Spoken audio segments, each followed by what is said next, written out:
are tons of great screen capture extensions and programs. The one that I'm using right now to record this is actually called Camtasia, and it's by a company called Techsmith.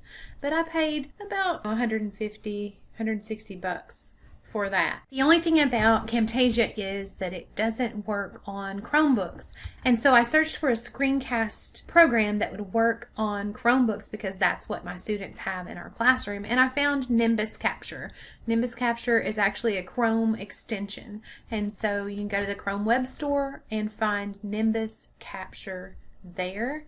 And here's what it looks like within Chrome. You click on it and it lets you do different types of recordings. The only fallback to this is that there's only certain ways that you can save it, and it has a time limit on it. But I believe the time limit is 15 minutes. Another screencast tool that is available for free, there's a free version of it, and it's also available across platforms. You can use it on Windows, Mac and iOS, Android, and on Chromebooks. It's called Screencast-o-Matic. Screencast-o-Matic is FERPA and COPA compliant when students use the free version of the program and don't provide any personal information to it.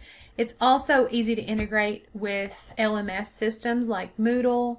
I use Google Classroom and Google Drive, and it also works with these other LMS systems or LTIs. Screencast-o-Matic has easy video creation for students, teachers, and administrators. Some limitations of Screencast-o-Matic are that the free version will only capture your voice narration. It won't capture computer audio like clicks and things like that.